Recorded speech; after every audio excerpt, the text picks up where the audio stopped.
Ladies and gentlemen, may I please have your attention? Please have your tickets in hand before you board the plane. Thank you.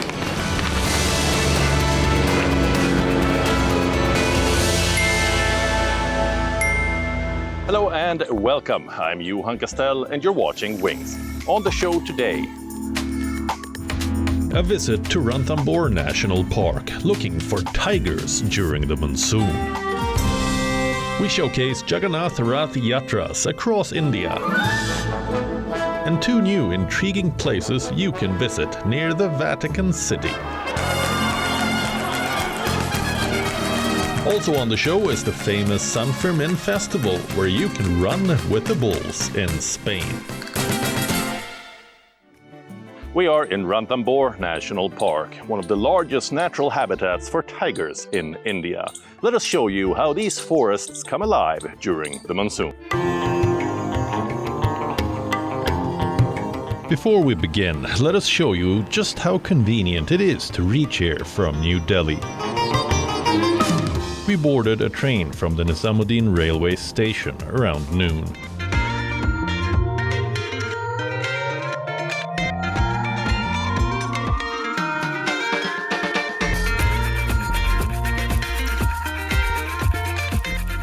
The scenic train ride takes you through a lush landscape that looks vibrant during the monsoon season. By late afternoon, we reach the Sawai Madhopur railway station. This is the station you're going to step off at if you're visiting Ranthambore. And it is easy to see that this is tiger country, even when you are at the station.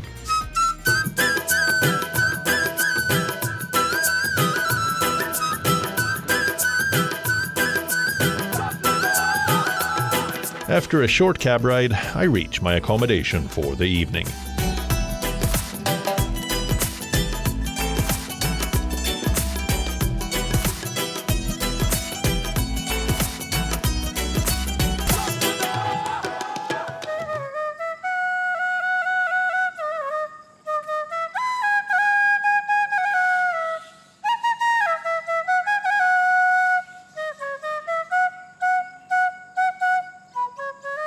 This is The Earth, and as the name suggests, this earthy resort features villas made with rammed earth.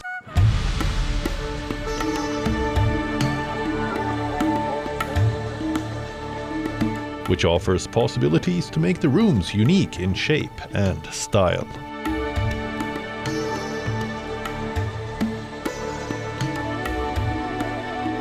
It is now getting late and I decide to head for dinner.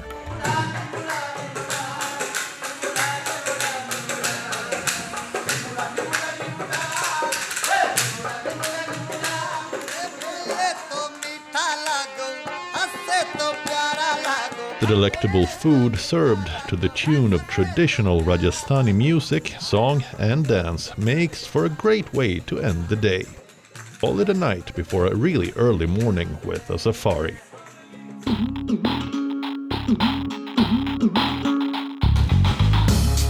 It is before sunrise when I rise, and we get out of the hotel right away.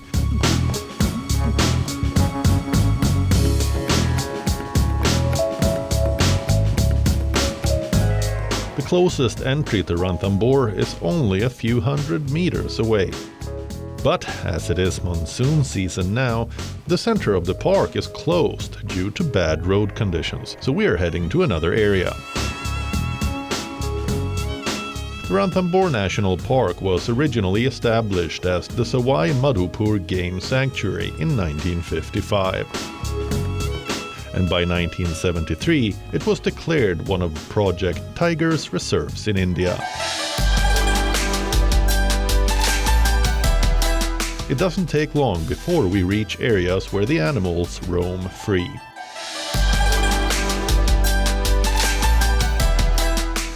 We spot several peacocks with their feathers spread out and see several of them in a row fanning for the same peahen.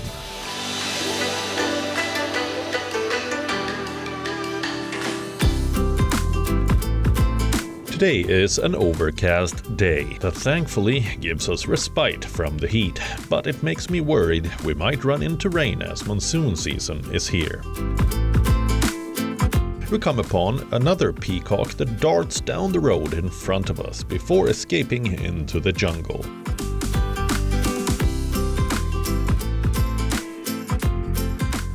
After a while of roaming around the outskirts of the Ranthambore National Park, we briefly spot a large lizard and many spotted deers. We are also lucky to find a nilgai, the largest antelope of Asia. There was also a cute mongoose running away from us, and many fish playing on the road at a water crossing.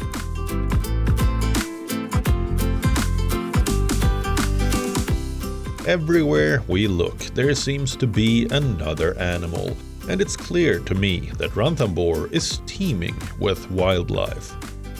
But just as I reflect on how the park comes alive during the monsoon, the guide tells me that a tiger recently passed away near Ranthambore. He was killed, or he died from a bear attack, or what do you think happened to the tiger? Natural reason, yeah. Natural reasons, yeah. This is so intriguing. After hearing about this tiger, I'm keen to find out more and decide to visit Balendu. He has spent many years running a lodge just outside the park boundary. So I heard a story about a tiger that has just passed away in this area, and I've tried to get some information about it, but I haven't found out much. Have you heard anything about it? 2 days ago, we lost one old male tiger. His number was 58, T58. The officials have that number. But people called him by various names like Rocky, locals give names. But he was a very popular tiger, a big male, resided mostly in a peripheral forest in areas 10. But in the last few months, his area had been usurped by a younger male who had taken over his area. So he had moved back towards the main park. But there are strong tigers everywhere. So once an alpha male gets old, and Rocky, or 58, had lost part of his upper canine. So in the wild, that is a disadvantage. But we had seen that he was psychologically as well as physically, he was not a very active tiger towards the last couple of months. Yeah. So he had killed a buffalo, and the very next day he was found dead. So far as we know, until we are waiting for the Visra reports to come, the reports have been sent for investigation. But it does not look like foul play. Yeah. He was born in 2011, so he was a pretty ripe tiger, almost 13 and a half to 14 years of age, which is a good age for a tiger in the wild. In terms of their total lifespan? In terms of the total lifespan, they can live longer. We've seen females, usually females live much longer than the males. So it was, so far as we know, time to go for this male. Yeah. Sad, but, and for you, it happened at a wrong time, because you came to the area where he used to live. Yeah. And he had just I could have spotted this tiger if he didn't pass away. Absolutely. Yeah. Every time we lose one of our mega animals, we are sad. Yeah. Everybody's sad. Yeah. We have barely about 3,000 some odd tigers left in India in the wild, which is about 75% of all the world's wild tigers. Yeah. There you have it. Thankfully, it seems like the tiger died of natural causes. It is probably just the law of the jungle at play. Have you ever seen a massive chariot with a deity pulled by scores of devotees?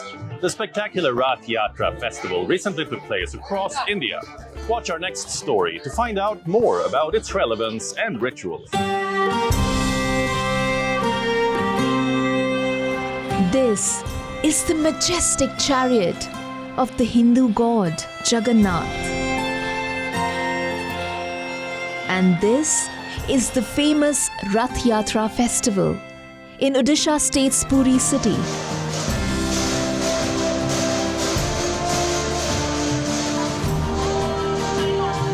Every year in July, millions of devotees throng to Puri as festivities honoring Hindu gods and goddesses begin.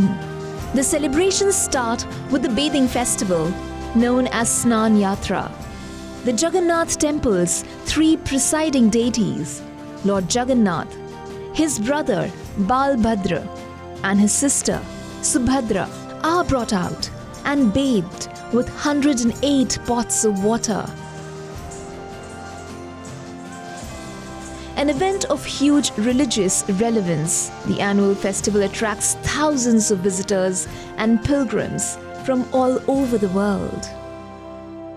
Thousands of devotees came from Bangladesh to visit Jagannath Temple because the bathing ritual is considered very auspicious. It is believed that anyone who witnesses this ritual gains salvation.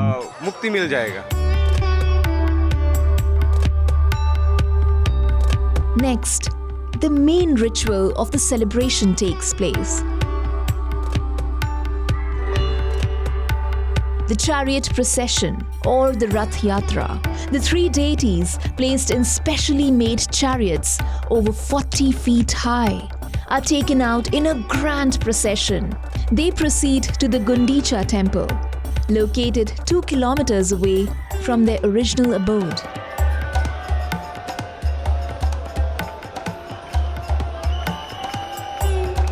This year, Indian President Draupadi Murmu, a native of the state, also participated in the religious festivities in Puri. The Rath Yatra, or the Car Festival, popularly known in English, is not merely a festival, it is a sentiment. It is not just a sentiment for 4.5 crore Odias, but for all Hindus worldwide. Lord of the universe, Lord Jagannath, he leaves his abode and he visits his devotees. He gives darshan to his devotees on the streets. Lakhs of people come and they all get together in Puri.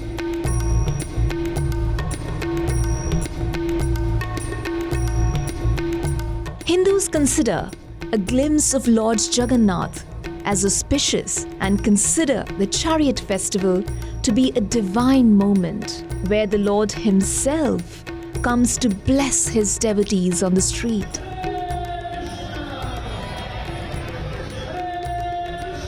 A special procession was taken out on the streets of New Delhi, worshipping Lord Jagannath to seek his blessings.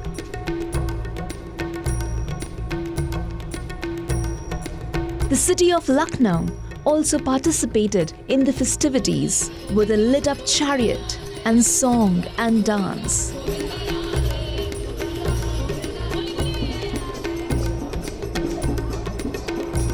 Despite the rains, devotees prayed to the revered deities and took out their procession with fervor. Spain's famous San Fermin Festival recently kicked off, drawing thousands of thrill seekers ready to participate in its fun and daring customs. And this one is a must-see.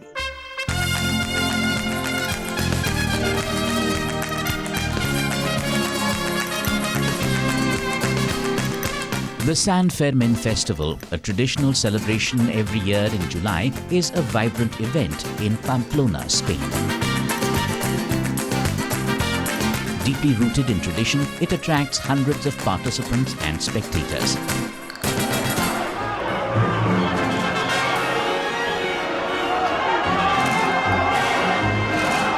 The festival's highlight is the Bull Run, where 6 purpose-bred fighting bulls chase runners through the narrow streets of Pamplona. It covers a stretch of 848.6 meters.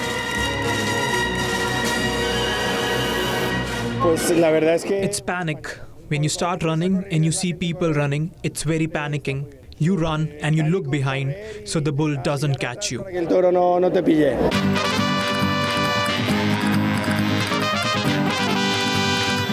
This year's bull run featured 8 bulls from a livestock farm, each weighing between 500 and 630 kilos.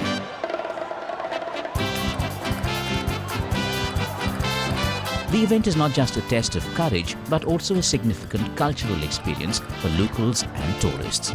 Participants dressed in white outfits with red scarves gather to join the run or cheer from the sidelines, creating a festive atmosphere.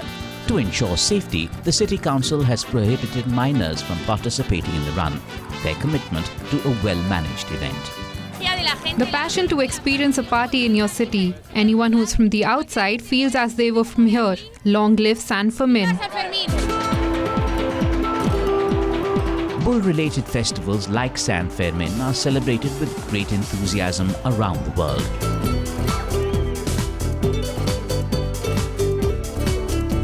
In India, the Jagannath Festival in Tamil Nadu involves men trying to tame bulls as a test of bravery and strength.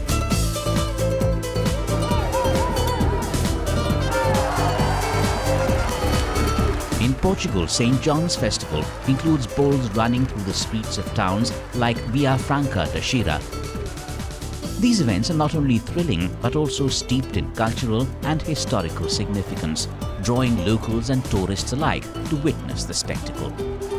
It's still fabulous. There's still nothing like being in the street at 5 minutes to 8, cramps in your stomach, seeing all your friends, people you've known. I've known some of these people for 40 years, and they're still here. We began running as kids together. Now they're doctors, lawyers, diplomats, and they're still out in the street. While the excitement and adrenaline are undeniable, the danger is also ever present.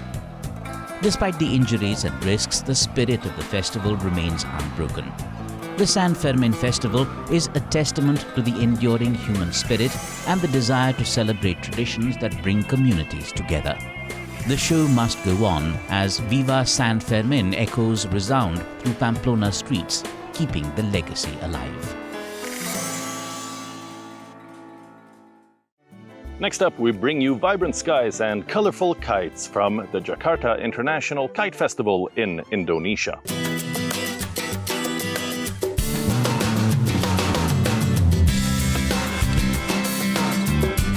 Dozens of colorful kites from 13 countries grace the skies of Jakarta during the 2024 International Kite Festival held at Angkor Beach.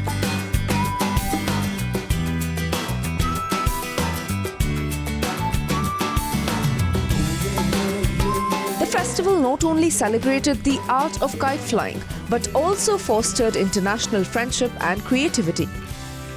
Pensiunan pilot penerbang. I am a retired pilot. It creates a lot of connection with kites because both are flying in the sky. I fly modern kites just like this one, which was created through scientific research. Melalui research.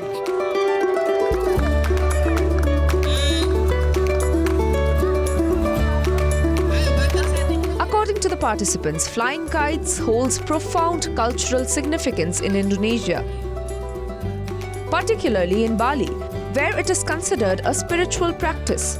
It serves as a means to convey messages to gods and spirits, seeking blessings and prosperity. Because kites have a very positive image. You can make friends with it. It's like walking a dog. When you have a kite, people talk to you. It's good for making friends and for visiting all those friendly places on Earth. So I like kites. And somebody asked me, why are you flying kites? And this guy told me, oh, I'm fishing for angels. I like it.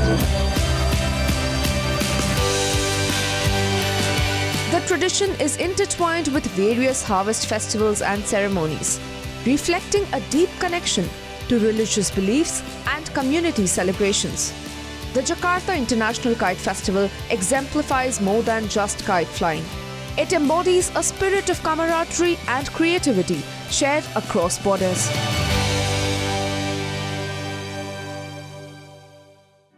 Rome is a top spot for history buffs and home to countless sites of immense historical value. In this next segment, we bring you 2 such spots that you can explore if you're heading in that direction. Surprisingly, an ancient laundry with mosaic tile floors has surfaced in the heart of Rome during excavations for the construction of a pedestrian underpass.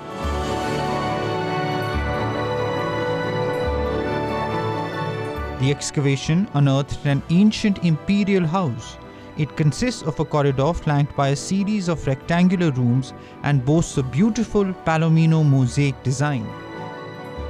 Interestingly, the residence was later converted into a Fullonica, an open-air facility for laundering clothes.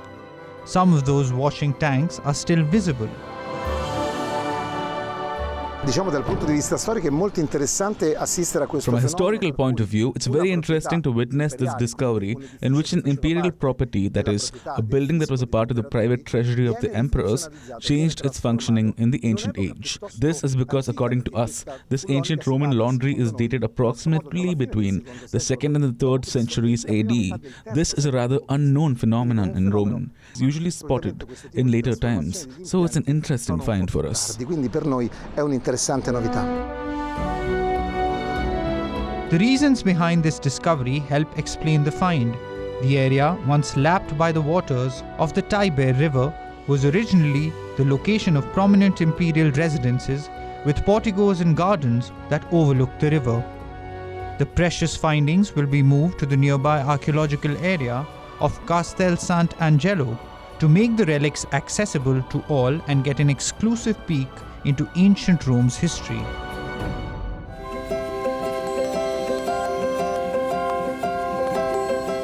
With 53 miles of shelving and thousands of documents spanning 12 centuries,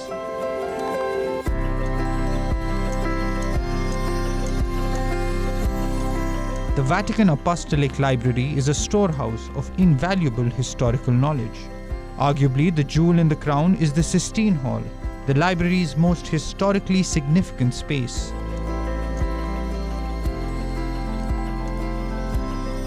The lavishly adorned hall was commissioned by Pope Sixtus V at the end of the 16th century.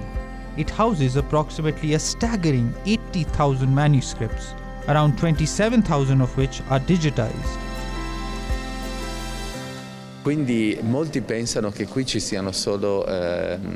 Many people think that there are only documents related to theology here. But it was a surprise even for me to see how, in addition to philosophy, theology and law, which are the more canonical subjects, we also have unique works concerning the history of medicine, the sciences and even cartography. Le scienze, il discorso anche della cartografia. There's also a bunker, a fireproof underground structure designed to protect fragile documents from fire, and plenty of sacred art to peruse, including the first attempted illustrated version of Dante's Divine Comedy. The library remains open for scholars and students wishing to access the vast array of records and continues to be a great repository of priceless wisdom.